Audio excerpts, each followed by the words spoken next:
Welcome পাশা, welcome. শবে বরাতের আনন্দ করতে গিয়ে বাচ্চারা রাতভর বাজি ফুটিয়েছে। রাত শেষ হয়ে ভোর, তারপর দিন। আমরা তো এবার সেই বাজি ফোটানোর প্রস্তুতি নিয়েছি, যা বছরের পর বছর, রাতের পর রাত, দিনের পর দিন ফুটতে থাকবে। যতক্ষণ পর্যন্ত নিষ্পাপ নির্দোষ সাধারণ মানুষ না মরবে, ততক্ষণ পর্যন্ত সরকারের উপর চাপ সৃষ্টি হবে কি করে?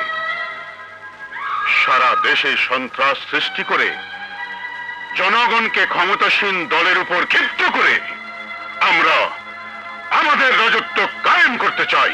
আর যতদিন ক্ষমতার লড়াই চলতে থাকবে, ততদিন অস্ত্র বিক্রি হতেই থাকবে এবং আমি আমার কমিশন পেতেই থাকবো। মিস্টার আরকে, আপনার নতুন মানের চালান এতক্ষণে গোডাউনে পৌঁছে গেছে। আর আমিও তোমাকে তোমার হিসাব বুঝিয়ে দেওয়ার জন্য রেডি হয়ে আছি।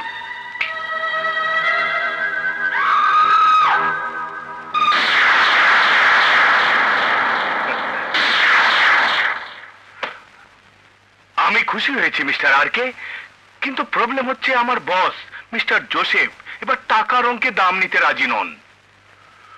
তবে কি চান তিনি? মিস্টার জোসেফের নির্দেশ, বর্তমান বিলের টাকার বিনিময়ে জামাল খন্দকারের জীবন চান।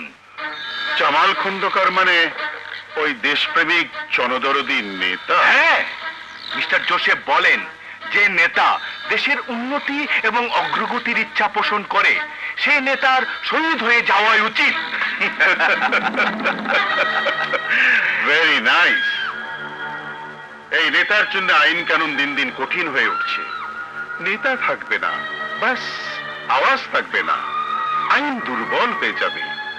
মিস্টার জোসেফকে বলবে ঠিক সময় মতো নেতা জামাল খন্দকার শহীদ হয়ে যাবে।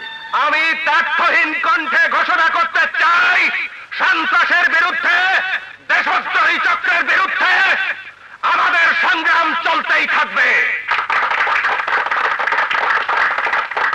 একটা কথা স্পষ্ট জেনে রাখুন, শত্রু আমাদের এই মাটিতে বাস করে, আমাদের অন্যে প্রতিপালিত হয়ে, আমাদের মতোই পোশাক পরে প্রতিনিয়ত আমাদের ক্ষতি করে যাচ্ছে, আমাদের মাঝে দালাল তৈরি করছে।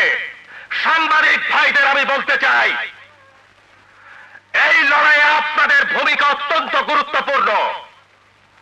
ইতিহাস সাক্ষী, বুলেটের চেয়ে কলমের শক্তি অনেক বেশি।